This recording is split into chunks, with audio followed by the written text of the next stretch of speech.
Magluluto ako ng beef na ilalagay ko ng tacos seasoning para sa aking nacho chips.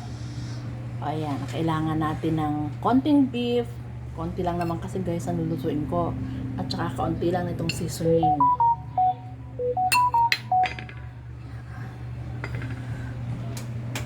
Ito na ang ating frying pan, mainit na siya, so ilalagay na natin ang ating beef. Isasangkutsa lang natin na mabuti ang ating beef.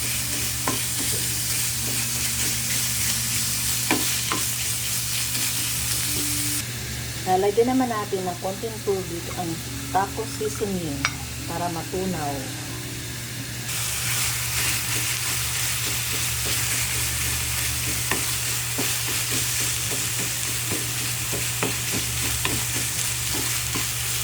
Ganito lang ito guys hanggang sa siya ay maluto.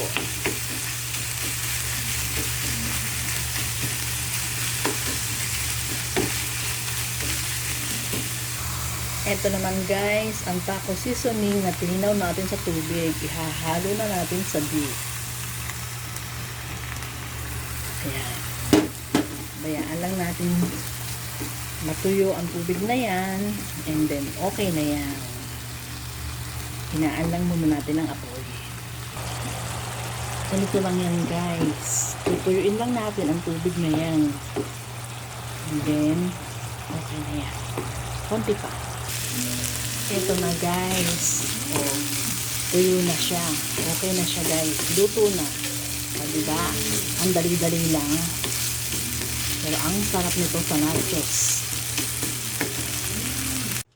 O, yan na guys. Yung niluto kong beef kanina. O, yan na siya. Nasa ibabaw na siya ng nachos. Hindi ko na lang na-videohan kung paano ko siya ginawa. Guys, may air fryer naman ito.